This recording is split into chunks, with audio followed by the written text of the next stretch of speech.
चौथा वाकया फिरौन का है। हजरत मूसा अलैहिस्सलाम बनी इसराइल को लेकर के रातों रात निकल गए फिरौन के जुल्म से बचने के लिए। अब ये बहरे अहमर के पास पहुंचे, या बहरे मुर्रा के पर हम बाद में बहस करेंगे। तो सामने समुंदर है, दरिया है, और फिरौन भी ताकुब करता हुआ अपने लश्कर के साथ आ गया। काला अस्हाबु मूसा इन्ना लमुदरकून, मूसा अलैहिस्सलाम के साथियों ने कहा तो हम पकड़ लिए गए। काला कल्ला इन्ना मय्या रब्बी सयहदीन। अल्लाह, यानी नबी का तवक्कुल कितना अजीम होता है कि दोनों तरफ मौत है, इधर कुआं इधर खाई है, इधर समुंदर इधर दुश्मन है। ये कह रहे हम पकड़ लिए गए, अब तो हमारी खैर नहीं। ऐसे वक्त में तवक्कुल देखो एक नबी का।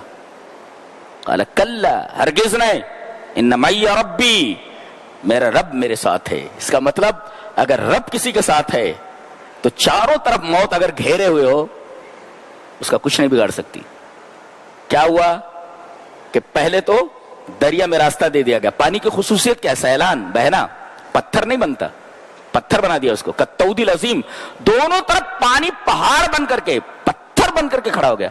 पानी की खुसूसियत बदल दी गई।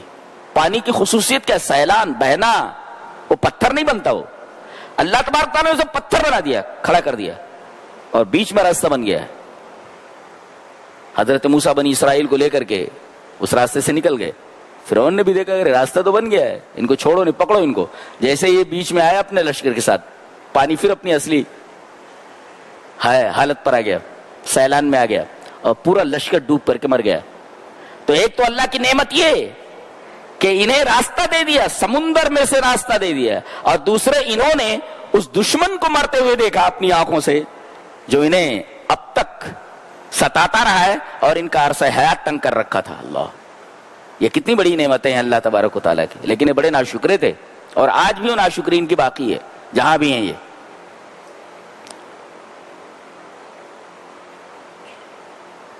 फिर उसके बाद अल्लाह फरमाता है कि जब ये डूबने लगा ये, तो क्या बोलता है मालूम है?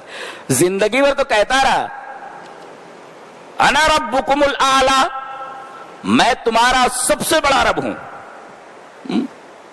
अब जब फंसा, हत्ता इज़ा अदरकहुल गरक़ु, जब गरक होने के करीब हुआ तो काला आमंतु। देखो ये दुआ कैसी टेढ़ी मांग रहा है, देखो ऐसे वक्त में भी कितना बदमाश है ये। देखो जिंदगी में सुधरा नहीं तो मौत को तो क्या सुधरता?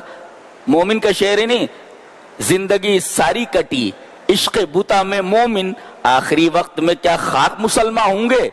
तो ये बंदा गरक के जब करीब हुआ, काला आमंतु अन्नहु ला इलाहा इल्लल्लज़ी आमनत बिही बनु इसराईल। इतना टेढ़ा करने की क्या जरूरत है?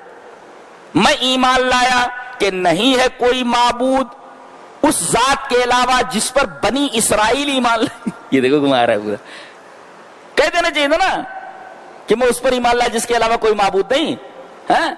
मैं उस जात पर ईमान लाया, ला इलाहा इल्लल्लज़ी, नहीं है कोई माबूद सिवाय उसके जिस पर बनी इसराइल ईमान। ये क्या है? देखो घुमा रहा है, कैसे घुमा रहा है। अब आवाज दी जा, अल-आन, अब, नाउ, वक़द असैता, इससे पहले नाफरमानी करता रहा, वक़द असैता क़ब्ल व कुन्त मिनल मुफ़सिदीन, फसादी कहेंगे, इससे पहले तुझे ये नहीं सूझी थी। इसका मतलब ये हुआ कि ईमान बास मोतबर नहीं है। अजाब को देख लेने के बाद अगर कोई आदमी ईमान लाता है तो ईमान मोतबर नहीं है। ईमान बास बोलते इसको, फरिश्तों को देखने के बाद या अजाब देखने के बाद ईमान मोतबर नहीं। अल्लाह ने फरमाया मैं तेरी लाश को, तेरे बदन को नजात दे दूंगा ताकि आने वाले लोगों के लिए तू निशानी बन जाए। कहते हैं कि कैरियो के म्यूजियम में, काहिरा के म्यूजियम, अब भी उसकी लाश मौजूद है, और लोग बताते हैं कि खुसूसियत ये है कि जितनी भी लाशें सब ममीफाइड है, हनुशुदा है, ममी की हुई, लेकिन ये लाश बगैर ममीफाइड के अब तक वैसी की वैसी है। ये अल्लाह तबारक व तआला का ये जो वादा था, इस वादे को पूरा फरमाया। मैंने उसको उसमें देखा है नेट के ऊपर, किस तरीके से ये लाश बगैर ममी की हुई, बगैर हनूश शुदा रखी हुई है।